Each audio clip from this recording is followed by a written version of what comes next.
All right. Well, I'm not going to introduce Congresswoman McMorris Rodgers because David just did that. So we're going to just jump right in to this really, I think, interesting conversation. Are you going to start with the Cosmic Crisp, the greatest invention in apples? We were just talking about that. If you haven't eaten, I want to eat it. I haven't eaten it yet. Well, it's on the market now. Yeah. Developed at Washington State University. Absolutely. And it's just kind of fun that we have a new apple that tastes better than ever and lasts longer than ever. And, it's just another example of American ingenuity. So there's two apples. Yes, there's two apples. This is the other apple. But no, you're right. Actually, that is about innovation, which we lose sight of. That innovation is much bigger than what we're talking about today. Talking about what we're talking about today, E&C is, as everybody knows, is really the hub of where these issues around AI, privacy, 5G, and others are debated and discussed and move forward in Congress. Can you say a little bit more about that, and particularly your role in that process? Sure. Well, it seems to me that the issues around innovation technology, the issues in front of the Energy and Commerce Committee right now, winning 5G, AI, making sure that America continues to lead in AI are at the forefront of our economy. Our national security is going to determine whether or not America leads, whether or not America wins, continues in global dominance. So these issues are very important to our future, and I'm excited to be the lead Republican on the Consumer Protection and Commerce Subcommittee, working with Jan Schakowsky as the chair on many of these issues, and really pleased to see the crowd here today. Great. So let's jump into 5G. We can't talk about this without talking about 5G. We'll probably have to talk about 5G, blockchain, and AI, and other buzzwords, but let's talk about 5G. There's a lot of with 4G, we didn't really talk very much about a race. It was like we were leading 4G. We did all the right things, and we did lead 4G. With 5G, we're obviously talking about a race, particularly with China. And that ends up conflating, I think, two issues. One is just how our network providers, our wireless providers are going to deploy 5G, and is it going to be faster than China? And the second is network equipment companies, which we don't have any anymore, really. We have Huawei and then Nokia and Ericsson and Samsung to some extent. What are the implications on the deployment side of what the carrier are doing if we don't adopt it expeditiously? Right, well, it's a significant impact. And on 4G, we led smartphones and apps, and we saw the millions of jobs, billions of dollars to our GDP. It was significant impact, and clearly we are in a race with China right now. And as I said, from an economic perspective and also from a national security perspective, I believe it is so important that we are leading and that we're deploying 5G in a way that will ensure that security to our economy as well as our national security. I often like to remind people that in order for America to be a diplomatic power, we have to be a military power. To be a military power, you have to be an economic power. It's all connected. And it seems to me it's all connected around 5G right now. And where we go with 5G is so important. In China, they've taken a very different approach. And that race is clear. And just kind of taking a step back, China has gotten to where they are largely by stealing intellectual property and by state-owned enterprises. And that is the biggest concern with Huawei right now, is that you have a company that is largely going to be more dependent or beholden to the Chinese government. And what does that, and how do we make sure that we have protections in place? And so I believe it is very important that we are moving forward. Some of the challenges that we've had, we don't have the networking capability right now, the gear, and we need to be developing that in America. And I think that is critical to us winning and moving forward. So just to build on that point a little bit, there's an interesting history I don't think very many people really understand or remember, but back in 1919, in World War I, the Navy was quite concerned about dependence on foreign wireless providers. Marconi, the Italian, and we were dependent on Marconi International, was an Italian and UK company. And the Navy said that just is unacceptable. The Navy needed its own equipment. So they, through a presidential action, they ended up buying up Marconi patents in the US and creating essentially what was called the Radio Corporation of America, what we know of as RCA, as an independent part of GE. That was pretty clearly directional action by government, but people are talking about similar things today. For example, could we leapfrog and go to 6G? Could we support American companies or American and European partners to do 6G? Or what people now are talking about is software-defined networks, that maybe the Huawei advantage, which the hardware being the core component, maybe we can leapfrog them with the software-defined networks. How do you see all of that, and do you see there's a role for government there? Well, I largely want to be incentivizing the private sector. I believe that the private sector responds the quickest and can be more innovative. And so my hope is that we can continue to focus on the private sector leading with this technology and getting us to a place where it's not the government. Now, I know that there's a group of senators that have worked on some legislation that is around creating these secure networks, and finding this balance between innovation and security is going to be one of our biggest challenges moving forward. So one of the things I find a little confusing in the debate is the president has implemented a ban on Chinese equipment in our network providers, and the major telcos have all agreed even without that, they're not going to buy Huawei or ZTE equipment. So should we really be worried about network security once we have that ban in place? There's an issue, obviously, with rural carriers where they might have to do rip and replace, but it seems to me, at least domestically, we should be pretty secure. Well, I think we're going to have to just be vigilant, and that's going to be ongoing. And you know, there's this concern about developing two networks as such, and the decision that Great Britain is making right now on Huawei is playing into that. But in America, I believe that getting to 5G as soon as possible and releasing the spectrum that is needed is one of the best. We need to move forward as soon as possible. We've done well with the low and the high bands, but that mid band and the disagreements that we've had over the C band, we need to get beyond interagency squabbles and the industry squabbles and get to a place where we can actually move forward, because it is critical to our future. And you mentioned the rural broadband and closing the digital divide. I come from a district in Eastern Washington that this is very, very important. Probably the number one issue in my district right now is closing the digital divide. You get outside of Spokane at all, and people are desperate, and it's mixed as far as what kind of coverage they have, and it's foundational to their economic future. Everything is tied to the internet, healthcare, education. So they're saying we just need 1G, right? So we're as a country, we're focusing on 5G, which we need to do, and be vigilant. But we also need to make sure that we're taking action to close the digital divide. And that's where I'm encouraged with Chairman Pai and the continued focus he's bringing to more resources. I'm encouraged that from a congressional perspective, we're looking at the mapping to make sure that we're taking action that is going to ensure no one's left behind. Just maybe one last question on 5G. Are there things the committee can be doing? A lot of this is just simply going to be things that the FCC has to do, or NTIA or others, but are there things that the committee can do, particularly around oversight and sense of Congress telling the administration what you think they have to be doing? Right. Well, I think so far the committee has been focusing more on the mapping issue for the rural broadband in particular, just recognizing that there's more work that needs to be done. But probably oversight would be appropriate too. Sure. Great. So let me switch over to privacy. We now are going to be facing another onslaught of notices around I love the last onslaught of notices when GDPR went in place that I still suffer from. Yes, I will accept that cookie. I don't know what California is going to bring us. I was reading actually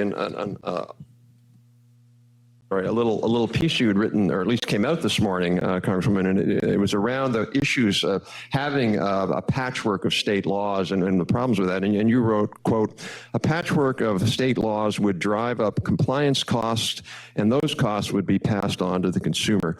Can you say a little bit more about that? What are the problems if we don't get a national framework that really avoids that? I come from Washington State. Washington State is in their legislative session, and they're debating a privacy law for Washington State. CCPA is going into effect right now in California. There's nearly 80 other state laws that are being introduced across the country and in the state legislatures. So it's easy to see where we're very quickly developing a patchwork of laws at the state level that there's the potential of being in conflict with one another and creating more confusion for the consumer, as well as making it very difficult on the businesses. You could see where a business would say, well, we almost have to black out this state, which, the internet knows no boundaries. So the work that we're doing around privacy is very important. People often ask, well, it's 2020, big election year. It's going to be difficult to get things done. I certainly believe that, and yet I think there is an opportunity around privacy in particular. As CCPA is going into effect, as more states are debating privacy at the state level, it's going to raise the awareness as to the importance of there being a national standard. And the work that we're doing on the Consumer Protection and Commerce Subcommittee that Jan Schierkowski has been leading, and I have been joining her. I'm proud that we have a staff draft that, at least some sections, that we released just before Christmas around privacy. We are continuing to work toward a bipartisan bill on privacy. And I know that other efforts have fallen apart this Congress, but it needs to happen. And the chair and both the chair of the subcommittee and the chairman of the full committee would like to move forward on a bipartisan privacy bill. The staff draft was focused on strict protections for consumers. It also included enforcement mechanisms with the FTC, but ensuring that the state AGs can also bring forward. They're going to play a very important role in privacy as we move forward. We're getting the feedback right now. We're going through the comments that we have received. And the goal is to have a strong bill, strong language at the national level that would be stronger than California, and a model that people could support and say, you know what, this would be better and stronger and clearer at the national level, and get that national standard in place.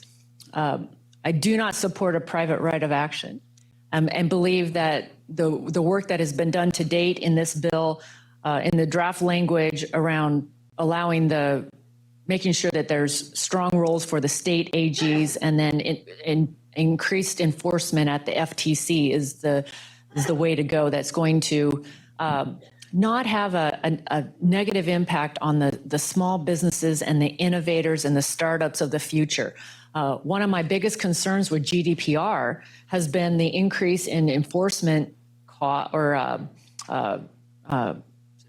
compliance costs that are impacting the startups in Europe right now. You see that there's a decrease in the number of startups, and America has led the world in innovations and new technologies. And we need to make sure as we move forward with privacy that we're doing it in a way that's going to ensure that next generation of startups and innovators here in America.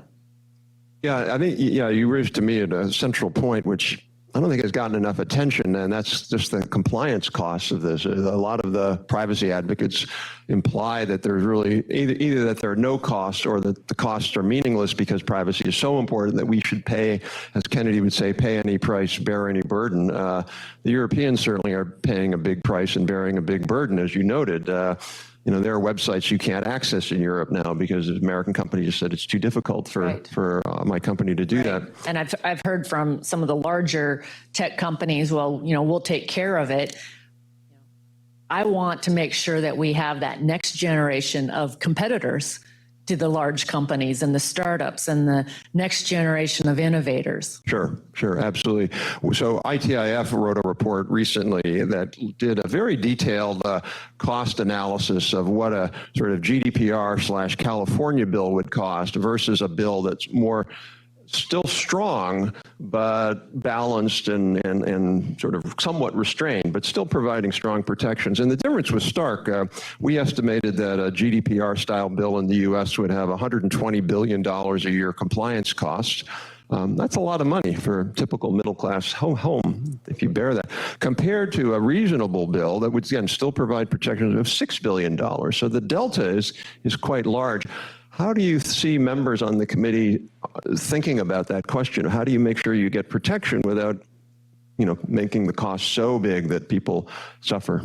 Right. Well, that cost is significant. And when it comes to small businesses, startups, any business, that's going to be a significant cost, and it's going to create another barrier. So I think the members of the committee are very sympathetic to that. I would also suggest that I'm not sure that CCPA is really creating the trust that we want with individuals. I'm sorry. The goal of privacy is to create trust with the consumers. Sound like I'm crying. But to create trust with the consumers so that we can move forward with more technology and more innovation. Sure, absolutely. So we've got about 3 minutes left, and I just we could talk for hours, especially if you had water.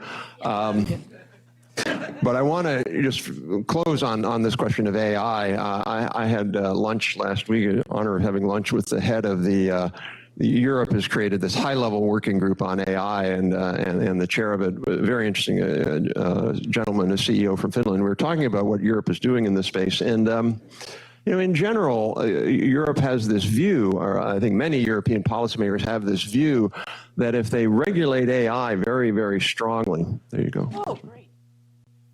That if you regulate it very strongly, around things like you can only use data for what you say you're using it for and other things like that, that it will somehow convince people to use more AI, and it'll convince companies and consumers around the world to buy EU AI, not this cowboy capitalism American AI. But it clearly has some challenge. Well, how do you see that sort of the risk of us going down the EU path when it comes to AI? Right. Well, it's been America that's been the innovator, right? This has been the land that we have led on the new technologies, and the regulatory approach doesn't result in more innovation.